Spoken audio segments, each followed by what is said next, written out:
Bismillahirrahmanirrahim. Assalamualaikum warahmatullahi wabarakatuh. Alhamdulillahi ala ihsanih wa syukru lahu ala taufiqihi wa amtinanih wa asyhadu an la ilaha illallah wahdahu la syarika lahu ta'ziman li sya'nih wa asyhadu anna Muhammadan abduhu wa rasuluhu da'ila ridwanih. Allahumma salli alaihi wa ala alihi wa ashabihi wa ikhwanih. Kita lanjutkan pengajian kita masih tadi pada poin yang ke-6, yaitu memperbanyak sikap-sikap romantis yang bisa menumbuhkan dan memupuk rasa cinta kasih antara suami dan istri. Inilah sunnah Nabi Shallallahu Alaihi Wasallam, dan Rasulullah SAW perhatian tentang masalah ini. Dan ini diriwayatkan oleh istri-istri Nabi, bagaimana romantisnya Nabi Shallallahu Alaihi Wasallam dengan istri-istrinya. Bahkan Rasulullah SAW disebutkan bagaimana beliau meletakkan kepala beliau di paha istri beliau sambil baca Al-Quran, padahal istri beliau dalam kondisi lagi datang bulan. Namun hal ini tidak menjadikan Nabi SAW jauh dari istrinya. Beliau tetap meletakkan bersandar di paha istri beliau, kemudian membaca Al-Quran. Di antara perkara yang sangat menakjubkan itu tentang kisah Sofiyah radhiyallahu taala anha. Sofiyah adalah seorang wanita Yahudiyah yang keluarganya diperangi oleh Nabi SAW dan para sahabatnya, sehingga dalam satu hari ayahnya meninggal dunia, dibunuh oleh para sahabat atas perintah Nabi SAW. Suaminya juga dibunuh oleh Nabi Shallallahu Alaihi Wasallam atau atas perintah Nabi Shallallahu Alaihi Wasallam. Kemudian juga saudaranya juga dibunuh atas perintah Nabi Shallallahu Alaihi Wasallam. Dalam hari yang sama kerabatnya meninggal semua. Ayah, suaminya, kerabatnya meninggal atas perintah Nabi Shallallahu Alaihi Wasallam. Setelah itu Sofiyah dinikahi, Sofiyah bintu Huyai bin Akhtab dinikahi oleh Nabi Shallallahu Alaihi Wasallam. Dan sebagai seorang manusia, wajar jika seandainya Sofiyah kemudian dendam kepada Nabi SAW. Wajar. Kenapa orang ini yang telah membunuh ayah saya, membunuh suami saya, membunuh saudara kandung saya, ya. Akan tapi semua hal tersebut tidak ada di dada Sofiyah. Kenapa? Karena hati Sofiyah telah ditawan oleh Nabi SAW dengan sikap romantis Nabi SAW, dengan akhlak Nabi SAW yang mulia terhadap Sofiyah. Oleh karena di awal pernikahan, perhatikan Nabi SAW di awal pernikahan, Sofiyah tatkala hendak naik di atas onta, maka Rasulullah SAW menegakkan lututnya agar pahanya diinjak oleh Sofiyah radhiyallahu taala anha, agar Sofiyah bisa naik di atas onta. Dan ini dilihat oleh banyak sahabat. Ini luar biasa, ya. Rasulullah SAW tawadhu terhadap istrinya, sehingga diinjak, ditegakkan kaki lututnya agar pahanya diinjak oleh Sofiyah supaya bisa naik di atas onta. Saya tanya sama antum ada yang pernah demikian? Tegakkan lutut, istriku tolong. Tidak apa-apa gitu. Silakan. Ustaz, istri saya gemuk, Ustaz. Gimana saya enggak? Ya, jadi maksud saya mungkin tidak seperti itu, ya. Mungkin tidak seperti, tapi mirip-mirip lah seperti itu, ya. Kalau istri antum misalnya mengambil panci di atas lemari, antum tegakkan lutut antum. Ini ganti kursi demi kamu, istriku, injak. Tidak apa-apa, subhanallah. Istri enggak akan lupa, subhanallah. Saya pernah injak-injak suami saya. Ngambil apa? Mungkin tidak seperti itu, tapi yang mirip seperti itu. Contohnya kalau antum naik mobil. Nah, antum mau pergi sama istri misalnya. Jangan sopir yang bukakan pintu buat istri antum. Antum yang bukain pintu buat apa? Istri antum bukain pintu. Sayangku silakan. Permaisuriku silakan. Indah kan seperti itu. Setelah dia masuk kemudian tutup, baru antum naik. Ini istri merasa apa? Disayangi. Senang istri seperti itu. Tawadhulah antum sama apa? Istri. Jangan antum itu buka itu pintu, buka. Lewat belakang itu gas tolong angkat, masukkan ke bagasi. Kasihan istri, ya akhirnya dia membantu ente bagaimana? Ya harusnya ente tunjukkan bahwa Anda sayang seperti sama istri. Seperti inilah yang membuat Sofiyah lupa terhadap semua itu, lupa tentang dendam suaminya, dendam terhadap ayahnya, dendam. Kenapa? Karena Nabi telah menawan hatinya. Tatkala Rasulullah SAW sedang dalam Sahih Al-Bukhari, dan tatkala Rasulullah SAW sedang iktikaf di Masjid Nabawi. Kita tahu iktikaf itu apa? Iktikaf adalah qatul alaik anil makhluk wal ittisalu bil khaliq. Namanya iktikaf, hakikat iktikaf adalah memutuskan segala hubungan dengan makhluk, lalu menyambung hubungan dengan al-khaliq, dengan pencipta. Itu iktikaf. Kita iktikaf bukan buat ngobrol, tapi ingin beribadah kepada Allah Subhanahu wa taala. Sampai-sampai Nabi sallallahu alaihi wasallam buat semacam kemah-kemahan agar dia bisa beribadah konsentrasi kepada Allah Subhanahu wa taala. Namun tatkala di malam hari datang Sofiyah mengunjungi Nabi di Masjid Nabawi, Rasulullah SAW tidak pulang, saya lagi itikaf kok ganggu, enggak. Istrinya datang, Rasulullah SAW ngobrol sama istrinya, bicara suami istri. Ngobrol berapa lama sampai Rasulullah SAW, istrinya kalau kita katakan mutuskan ibadah dia demi untuk ngobrol apa? dengan istrinya. Karena Rasulullah SAW ingin menawan hatinya. Mengobrollah Nabi SAW dengan istrinya. Waktu istrinya mau pulang, Rasulullah SAW keluar dari masjid ngantarin istrinya. Yang ini dijadikan dalil oleh para ulama bahwasanya orang iktikaf boleh keluar dari masjid kalau darurat. Waktu itu malam hari. Sementara siapa yang ngantar Sofia pulang ke rumahnya kalau bukan suaminya? Maka Rasulullah SAW keluar dari masjid dan kembali lagi. Makanya seorang kalau iktikaf boleh dia keluar, misalnya dia panitia iktikaf tidak menyediakan makanan. Apakah dia boleh keluar? Boleh. Keluar dalam rangka mencari makanan ya yang terdekat. Jangan dia bilang, ada nasi padang sana jauh 2 kilo. Kita ke sana. Ini batal iktikafnya kalau begitu. Jadi kalau ada di situ dekat-dekat ya kita makan seadanya supaya kita bisa kembali lagi ke masjid. Perhatikan bagaimana Rasulullah SAW ya meskipun sedang iktikaf ngobrol sama Sofiyah, bahkan ngantar Sofiyah pulang ke rumahnya ya. Dan inilah yang menawan hati siapa? Sofiyah radhiyallahu taala anha. Oleh karenanya istri senang kalau kita romantis. Lihat Aisyah radhiyallahu taala anha, tatkala Rasulullah SAW mengatakan, "Wahai Aisyah, apa kau tidak ingin melihat orang-orang Habasyah bermain-main di masjid?" Kata Aisyah, "Iya, saya ingin lihat." Maka Aisyah pun nonton orang-orang Habasyah, ya. Yal'abuna bihirabih, mereka bermain-main perang-perangan di Masjid Nabawi. Waktu itu Aisyah ngelihatnya dari dalam rumah Nabi sallallahu alaihi wasallam di jendela. Kemudian Aisyah meletakkan dagunya di pundak Nabi sallallahu alaihi wasallam dan menempelkan pipinya dengan pipi Nabi sallallahu alaihi wasallam, ditempelkan. Pipi Aisyah bertempelan dengan pipi Nabi sallallahu alaihi wasallam dan dagunya di atas pundak Nabi sallallahu alaihi wasallam. Aisyah Rasulullah SAW mengatakan, "Hasbuki, cukup wahai Aisyah." Sudah lama kau nonton? Kata Aisyah, "Belum." Rasulullah SAW tidak lama berikutnya membiarkan Aisyah nonton. Rasulullah SAW mengulangi lagi, "Hasbuki, sudah cukup wahai Aisyah." Kata Aisyah, "Belum." Sampai ketiga kali, "Hasbuki," baru cukup. Kata Aisyah, "Saya bukan minat nonton orang-orang tersebut main-main di Masjid Nabawi, tapi agar mereka tahu bagaimana kedudukan saya di sisi Nabi." Jadi Aisyah sedang pamer kalau dia sedang nempel sama siapa? Rasulullah SAW. Dan itu wajar sifat perempuan. Ya, ente kalau keluar jalan gandeng itu istri ente. Ada orang laki-laki ikhwan jenggotan, perempuan cadaran di belakang, kenapa istrinya ditinggal? Betul, dia jelas sendiri, istrinya ditinggal istrinya. Mas, saya istrimu. Istrinya ditinggal, gimana? Gandeng istri itu jalan, dia bahagia senang apalagi depan teman-temannya. Dan wanita itu suka begitu, suka ingin menunjukkan kepada teman-temannya bahwasanya suaminya sayang sama dia. Kalau suaminya belikan emas, sudah dia pamer sana sini, udah, wah sudah semua saya belikan emas nih, baru dibelikan emas. Padahal beli sendiri, kadang-kadang gitu. Padahal nyolong uang suami, tapi dia ingin menyampaikan bahwasanya suaminya sangat cinta kepada dia. Maka kita harus pengertian dalam hal ini, kita berusaha romantis kepada istri kita dan ini butuh belajar. Ini butuh belajar apa? Romantis. Istri-istri juga butuh belajar, suami juga butuh belajar. Dan saya dikeluhkan seperti ini. Saya bilang, ada ikhwan kenal saya bilang, "Ustaz, bagaimana saya nikah istri saya tidak romantis?" Ya, jadi hambar di rumah itu apa? Hambar. Jadi hambar.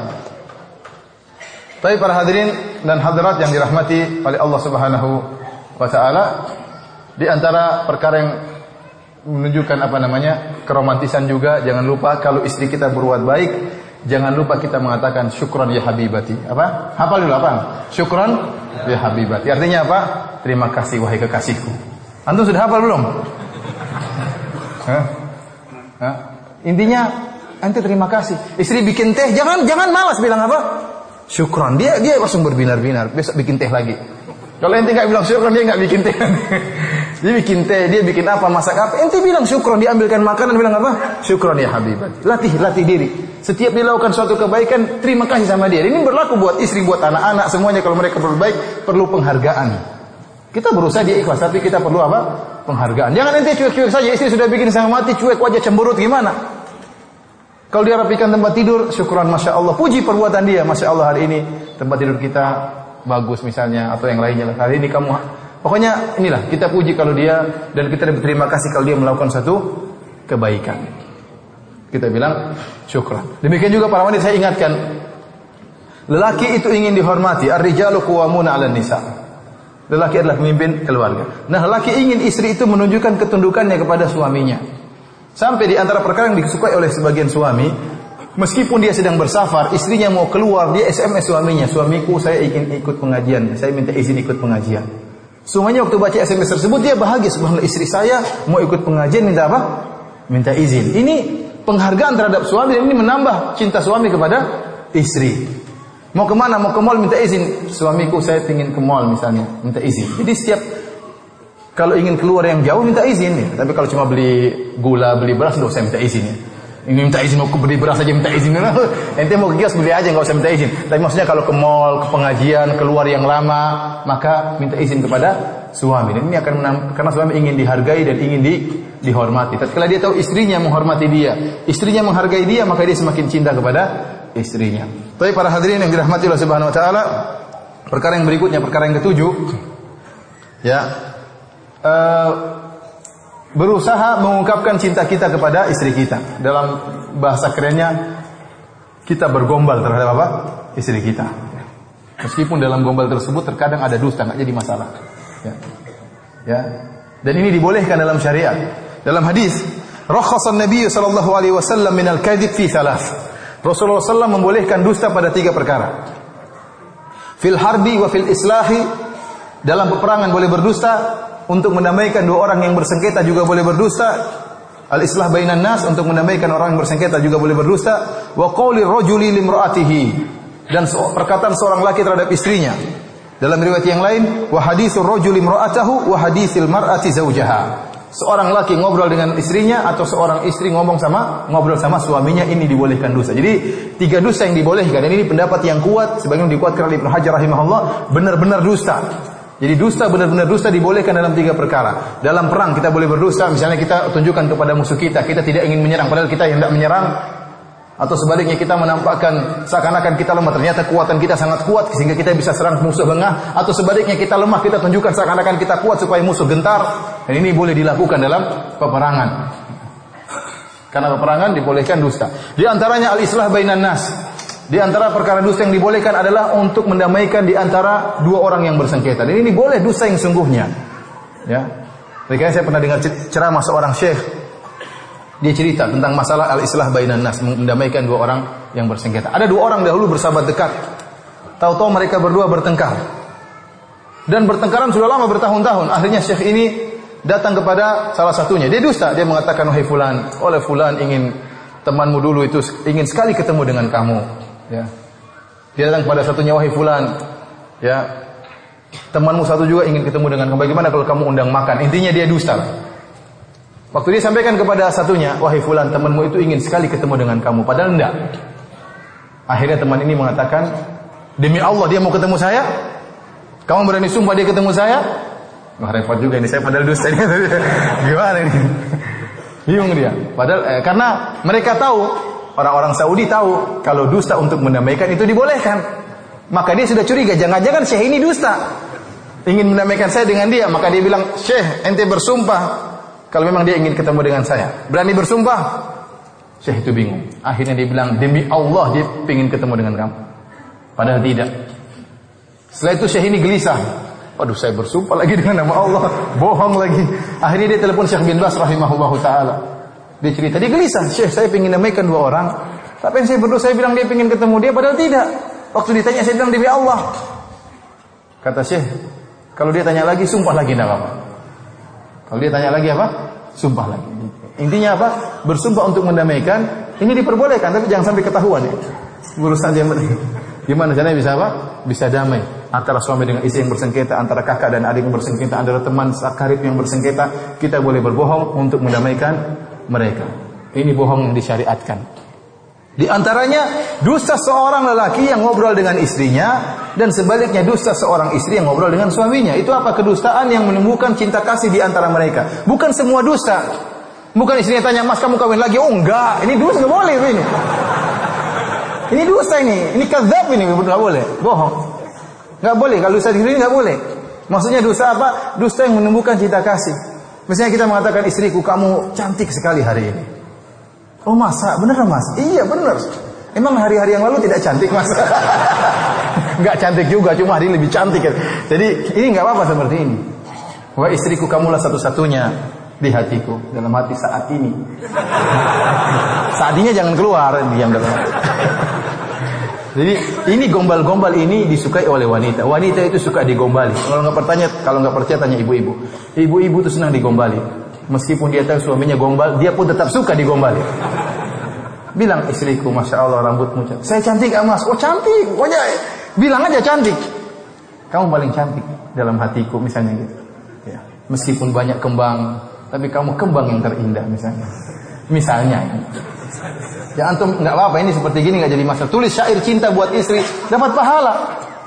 Ente buat syair-syair sama teman, bikin syair cinta sama apa? Istriku. Gini-gini buat syair lah. Saya juga nggak pandai, tapi bikinlah syair buat apa? Istri. Kalau istri sebelum tidur, suamiku saya sayang sama kamu, saya juga sayang sama kamu. Kenapa kita kaku bilang saya juga sayang sama kamu? Saya sayang sama kamu. Jawab itu, ya saya juga sayang sama kamu. Gombal nggak apa-apa ya, bohong, subhanallah. Begitu Allah ingin suami istri terjaga kecintaan mereka sampai Allah bolehkan, Nabi SAW bolehkan bohong demi untuk menjaga apa? Mawaddah antara suami dan istri. Menunjukkan bahwasanya mawaddah suami istri perkara yang dituntut. Karena kalau kita mendapatkan kebahagiaan di rumah, banyak sekali maslahat yang bisa kita dapatkan. Anak-anak juga enak dirawat oleh ayah ibu yang bahagia. Kita pun kita bisa menundukkan pandangan. Kenapa? Kita sayang sama istri kita.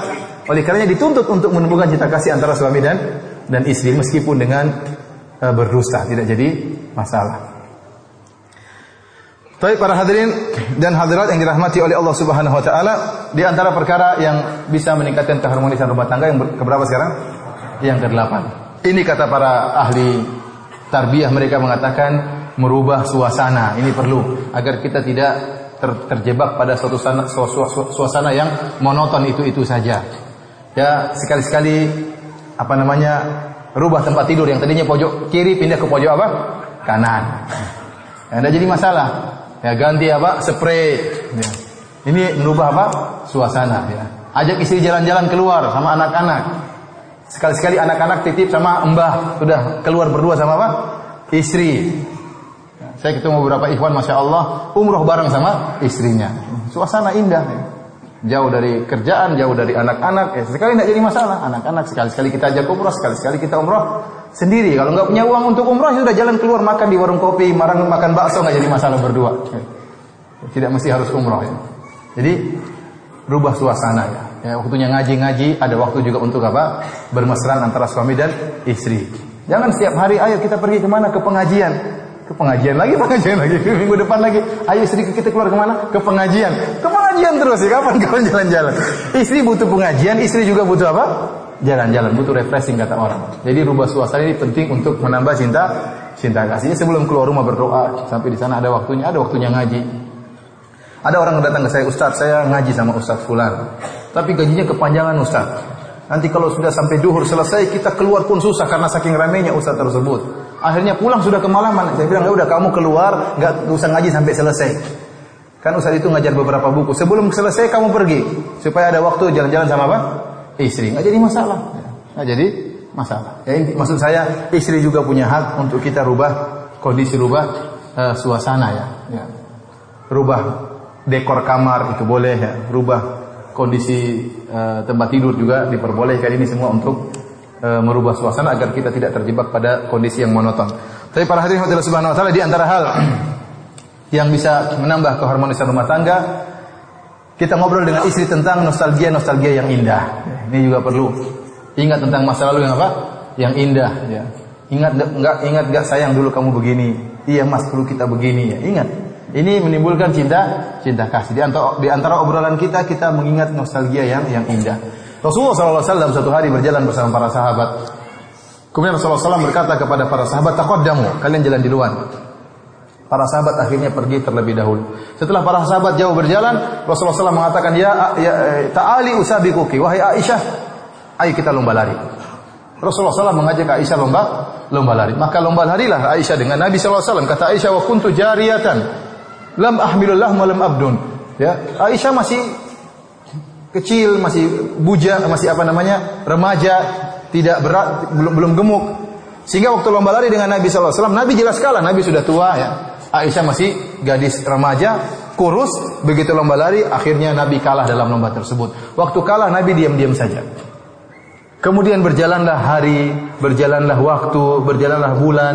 Rasulullah SAW menunggu kapan Aisyah gemuk ya. Kemudian sampai berjalan tahun, akhirnya Aisyah gemuk. Waktu Aisyah gemuk, kesempatan. Waktu itu Rasulullah SAW sedang bersafar juga dengan para sahabat bersama Aisyah. Di tengah perjalanan Rasulullah SAW mengatakan, taqaddamu. Bayangkan Rasulullah SAW suruh sahabat jauh jalan di luar. Kenapa? Dia ingin bernostalgia dengan istrinya. Pergilah para sahabat setelah berjalan jauh. Rasulullah SAW mengatakan, ta'ali usabiquki, ayo mari kita lomba lari. Kedua kali setelah entah berapa tahun yang lalu. Waktu lomba lari, karena Aisyah sudah gemuk, akhirnya Nabi SAW menang. Waktu Nabi SAW menang, Nabi SAW tertawa. Nabi SAW mengatakan, hadhihi bitilka, ini untuk membayar kekalahanku yang dulu. Subhanallah. Berarti Nabi ingat nggak masa indah? Lomba lari itu kenangan indah. Antum sekali-sekali ajak istri lomba lari. Sunnah Nabi, ya akhi. Iya atau tidak? Sunnah Nabi atau tidak? Nabi ngajak Aisyah lomba lari. Ente jangan lo ajak lomba makan terus, lomba lari. Kalau lomba makan terus gawat. Lomba lari sama istri. Ya. Sekali-sekali. Kalau bisa, ya lomba yang lain. Intinya, ini nostalgia yang indah yang diingat oleh Rasulullah SAW dan diingat oleh Aisyah radhiyallahu taala anha. Oleh karenanya, tidak apa kita dulu sama istri, ingat gak waktu kita seperti ini dulu. Ingat cerita kepada istri kita. Ini semua adalah kisah-kisah indah yang bisa menumbuhkan cinta kasih antara suami dan istri. Tapi para hadirin yang dirahmati Allah Subhanahu wa taala, yang terakhir, yang ke-10, apa yang kita lakukan jika terjadi keributan antara kita dengan istri kita? Ini perkara poin yang cukup penting ya, sebagai penutup dari pengajian kita. Para hadirin dan hadirat yang dirahmati Allah Subhanahu wa taala, namanya kehidupan rumah tangga tidak akan luput dari ya cekcok ya. Inilah pernik kehidupan. Tatkala terjadi keributan antara kita dengan istri kita, jangan kita tuduh bahwa istri kita kurang bertakwa, atau jangan kita tuduh kita juga kurang bertakwa. Ingatlah bahwasanya rumah tangga terbaik yang ada itu rumah tangga Nabi SAW, juga tidak luput dari cekcok. Terjadi keributan ya, meskipun tidak banyak tapi terjadi. Ya, cekcok antara Nabi dengan istri-istrinya, antara istri yang satu cemburu dengan istri yang lain. Terjadi problematika, maksud saya, terjadi problematika di rumah tangga Nabi sallallahu alaihi wasallam. Nah, kalau itu di rumah tangga Nabi sallallahu alaihi wasallam, sementara Nabi adalah orang yang paling mulia, istri-istrinya adalah orang yang paling mulia, bagaimana lagi dengan kita? Maka wajar jika terjadi problematika. Nah, yang jadi masalah bagaimana sikap kita menghadapi problem atau masalah antara kita dengan istri kita. Ya. Yang pertama, ikhwani fillah wa fiddin azanillahu wa iyyakum, kita atau istri kita kalau timbul pertikaian, permasalahan, yang pertama yang harus kita perhatikan, jadikanlah diri Anda termasuk dari problem. Jadikanlah diri Anda termasuk dari apa? Problem. Kalau Anda menjadikan problem tertumpu pada pasangan Anda, maka Anda akan ya, merendahkan dia dan berusaha menyalahkan. Dia tidak berusaha, tidak mencari apa? Solusi.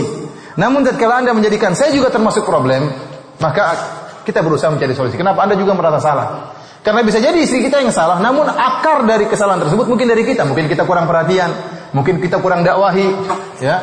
Mungkin kita tidak penuhi janji kita sama dia sehingga dia marah-marah, muring-muring. Sebenarnya akar permasalahan kembali kepada kita. Atau karena kita bermaksiat di luar, lihat cewek yang haram, lihat aurat-aurat wanita yang haram, sehingga asarnya, dampaknya adalah sikap istri kita terhadap kita. Sebagaimana perkataan para salaf, saya mengetahui dampak dari maksiat tentang sikap istri. Oleh karena tatkala timbul permasalahan antara kita dan istri, jadikanlah kita bagian dari problem. Dan ini langkah yang tepat sehingga kita berusaha mencari solusi. Saya juga salah. Ini timbul permasalahan karena saya juga punya andil dalam terjadinya permasalahan tersebut. Yang kedua, para hadirin Allah Subhanahu wa taala, tatkala terjadi problem ya, kita bahas di tempat yang pas dan di waktu yang pas. Jangan lagi ada permasalahan kemudian kita bentak-bentak istri kita di hadapan anak kita, jangan. Anak-anak kasihan lihat orang tuanya apa? Bertengkar. Dan ini ya ikhwan, kalau anda marah sama istri, tahan. Jangan marah di depan anak-anak, kasihan anak-anak. Saya pernah ngisi pengajian seperti ini di Jakarta. Tiba-tiba ada suami istri marah di belakang. Jenggotan dan cadaran. Iya beneran, di depan umum. Yang jenggot lempar aqua kepada istrinya. Waduh gimana? Ya akhi, kalau lempar nanti di rumah, jangan di sini lempar aqua, orang lihat banyak. Apa perkataan orang? Padahal banyak orang-orang yang ngaji, yang baru pakai jilbab di masjid, yang pakai jilbab ABG yang macam-macam ya. Ini gimana jenggotan? Saya nggak mempunyai suami jenggot, ini lempar aqua di depan umum. Akhirnya timbul image yang buruk terhadap orang. Kenapa dia tidak bisa tahan emosi? Ya, seharusnya orang yang mengikuti sunnah Nabi lebih utama menahan emosi, lebih sabar, bukan lebih emosional. Istrinya salah, kamu saya ceraikan, ini bukan justru sunnah Nabi mengajarkan kita untuk lebih apa? Lebih untuk bisa menahan emosional kita. Karena kalau kita lagi marah sama istri, lihat kondisi, jangan kita lampiaskan begitu marah langsung lampiaskan. Ini tidak benar, ya. Tidak benar. Kita seorang beriman, kita lihat kapan waktunya kita lampiaskan, di mana posisinya dan di waktu yang tepat. Jangan di hadapan anak-anak. Jangan juga kita omelin istri kita lagi naik mobil. Lagi aja mobil, kamu gini-gini, dalam mobil nih. Ente bisa emosi nih naik mobil. Istrinya bilang, saya keluar, saya loncat dari mobil. Loncat sana, loncat betulan gimana? Jangan nih, jadi jangan lihat kondisi yang baik di kamar, di mana baru ngobrol. Karena kita ingin cari solusi. Kita bukan dendam ingin habisi istri kita. Ini istri kita punya jasa banyak, sudah ngandungi anak kita, sudah ngurus kita. Dia punya kesalahan, punya perempuan, lelaki, manusia punya kesalahan.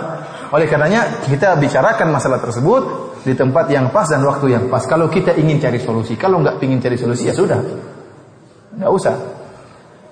Perkara berikutnya, para hadirin dan hadirat yang dirahmati Allah Subhanahu Wa Taala, waktu terjadi masalah kita bahas permasalahan satu persatu. Apa masalahnya ini? Dan jangan ungkit-ungkit masalah yang lalu dulu. Dan saya ingatkan kepada ibu-ibu itu kalau sudah marah-marah dia bisa mengungkit seluruh masalah. Dan mereka memiliki hafalan yang kuat dalam urusan ini. Kalau dia bilang, suamiku kamu begini, kita laki-laki bingung. Aduh, kita lupa semua. Kenapa? Kita mikir mikir utang, mikir macam-macam. Sehingga mau mikir kesalahan dia kita lupa. Tapi istri dia punya hafalan yang kuat, mikirkan kesalahan kita. Kamu begini, kamu sama ibu begini, kamu sama mertua saya begini, kamu banyak sekali. Kamu sama kakak saya begini, kamu nggak belikan saya. Ingat, ibu-ibu jangan begitu. Kalau ada masalah sama suami, bahas satu persatu. Jadilah orang wanita yang berakal ya, karena kita ingin mencari solusi. Jangan diungkap seluruhnya dalam suatu tempat, itu berarti kita tidak cari solusi. Tapi permasalahan dibahas satu demi satu. Kemudian diantaranya berusaha agar permasalahan tersebut hanya kita yang bahas, jangan sampai keluar. Ya, sebagian ibu-ibu lagi ribut sama suaminya, cerita ke ibu-ibu yang lain. Suami saya begini-begini. Dia curhat, tapi dicurhat kepada banyak wanita. Kalau mau curhat kepada satu wanita, cari solusi yang amanah. Bukan ketemu umahat cerita. Akhirnya apa? Dia mempermalukan suaminya. Dia bongkar aib apa?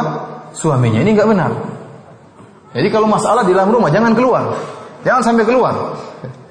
Jangan sampai cerita kepada wanita yang tidak amanah. Kalau perlu orang tua tidak perlu tahu. Orang tua tidak perlu tahu, mertua tidak perlu tahu. Kita selesaikan sendiri. Ngapain kita bikin pusing orang tua kita, bikin pusing mertua kita. Dan kalau orang tua sudah turut campur, mertua sudah turut campur, susah adil mereka. Namanya mertua dia berusaha bela putrinya. Namanya ibu kita dia berusaha membela apa? Kita. Sehingga akhirnya tambah kacau.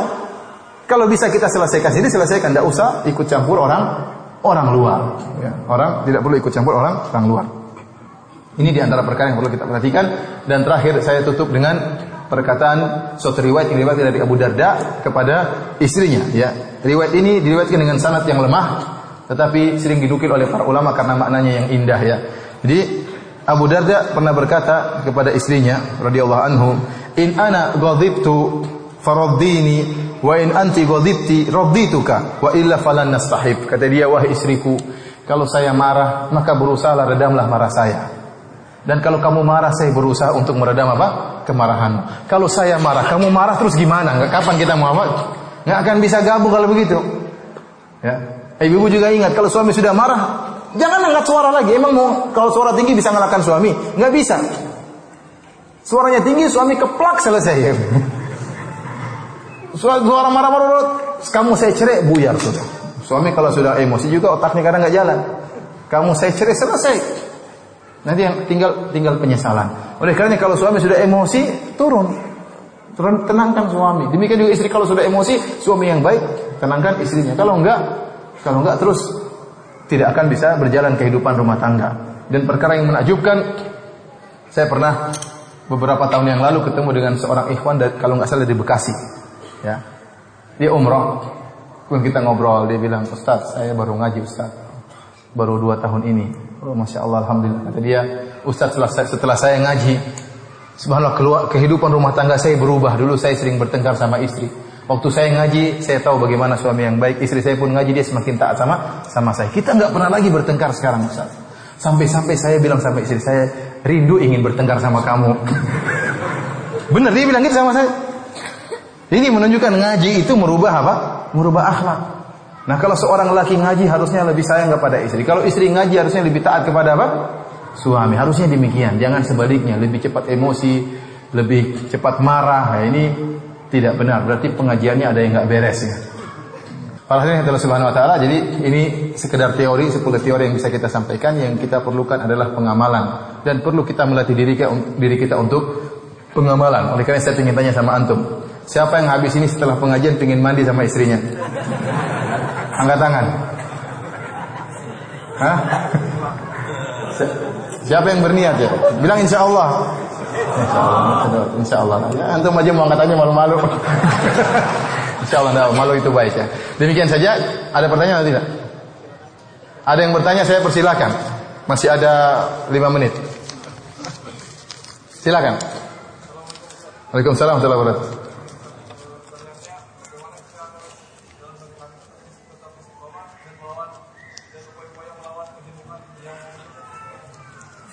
Ini kehidupan rumah tangga apa istiqomah apa maksudnya? Di masjid istiqomah atau bagaimana maksudnya? Rumah tangga apa secara umum?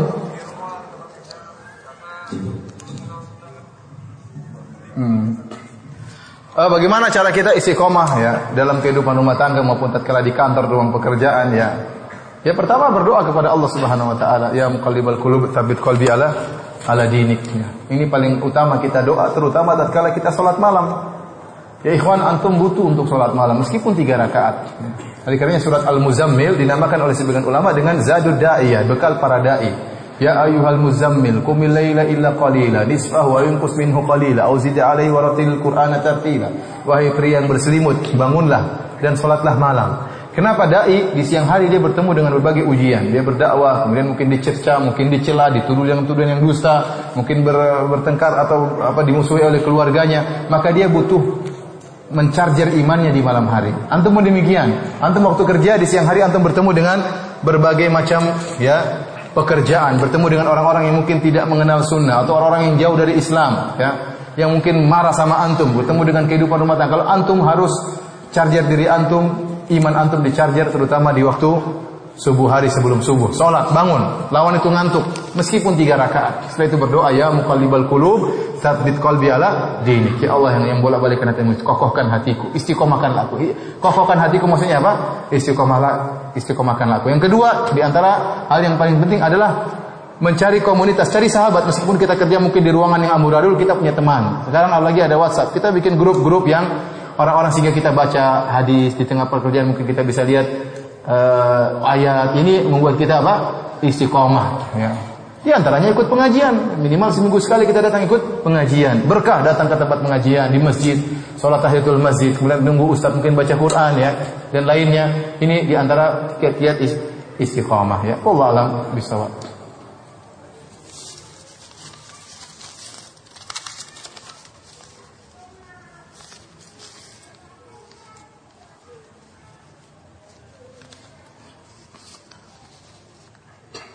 Setiap masalah apapun, apakah syariat selalu memprioritaskan yang utama, selalu melihat maslahat dan mudarat? Benar, syariat dibangun di atas menimbang antara maslahat dan mudarat, menolak kemudaratan sebisanya dan mendapatkan maslahat sebanyak-banyaknya.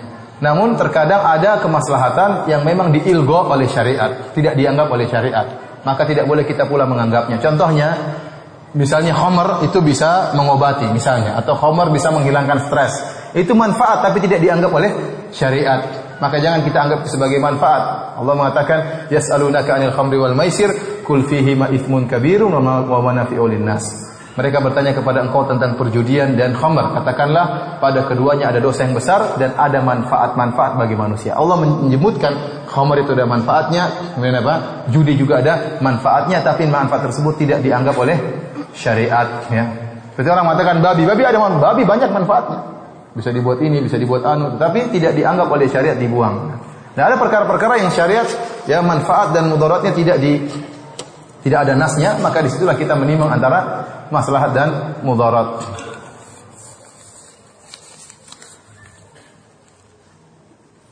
Ustaz, bagaimana hukum menikah dengan sepupu? Semisal anak seorang lelaki yang punya anak perempuan dan adik anak juga seorang lelaki dan memiliki anak lelaki. Bagaimana hukum pernikahan anak kami? Sah, ya. Sepupu itu bukan mahram. Sepupu itu bukan mahram, ya.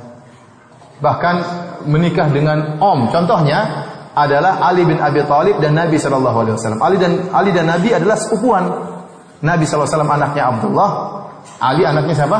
Abu Thalib. Ternyata Nabi menikahkan putrinya Fatimah dengan omnya, ya tidak? Kenapa? Karena Nabi dan bukan om langsung, tapi dia sepupu. Kalau om langsung nggak boleh. Tidak boleh kita, anak kita, putri kita nikah dengan saudara kandung kita, tidak boleh. Tapi kalau putri kita nikah dengan sepupu kita, maka apa? Boleh. Sebagaimana kita boleh nikah dengan sepupu kita. Jadi tidak mengapa, dan ini banyak di Arab Saudi. Orang Arab sampai sekarang juga, teman-teman kita yang dari Arab, dari Yaman sering menikahkan sepupu dengan sepupu. Dan saya pernah khutbah nikah tentang pernikahan sepupu dengan sepupu. Artinya nikah dengan ini saya dipanggil untuk khutbah nikah. Pernikahan di antara sepupu. Nah, jadi masalah. Bagaimana jika ketika istri marah selalu minta cerai? Apa nasihat Ustaz? Allah, istri emang kadang-kadang sok itu. Istri dia orang sok minta cerai, begitu dicerai nangis ya. Dan itu sering itu, ceraikan aku. Iya, kamu saya cerai, udah bingung dia. Ya, istri seperti itu. Oleh karenanya kalau istri tantang kita ini bukan perempuan, kita laki-laki, ya, pikiran kita panjang. Tidak semua perkataan istri kita kemudian kita terpancing. Kalau istri bilang, kalau kamu jantan ceraikan saya. Seandainya istri mengatakan demikian, kalau kamu jantan ceraikan saya, justru kalau kamu jantan jangan ceraikan dia. Kalau kamu ceraikan dia berarti kamu juga seperti perempuan.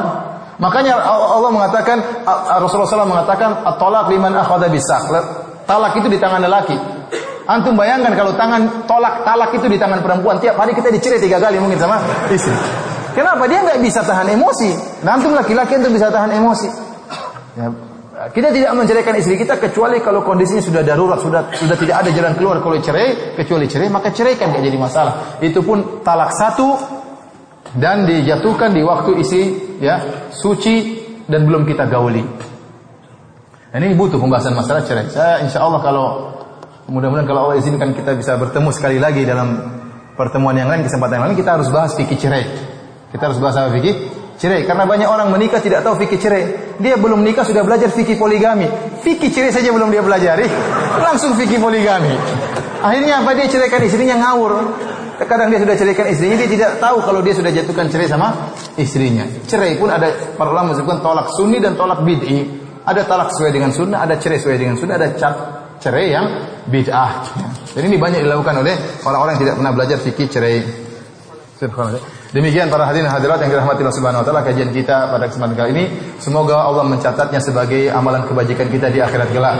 Sebagaimana Allah pertemukan kita di masjid yang mulia ini, semoga Allah pertemukan kita di surganya kelak. Demikian, wabillahi taufiq wal hidayah. Assalamualaikum warahmatullahi wabarakatuh. Subhanallahi bihamdihi asyhadu an la ilaha illa anta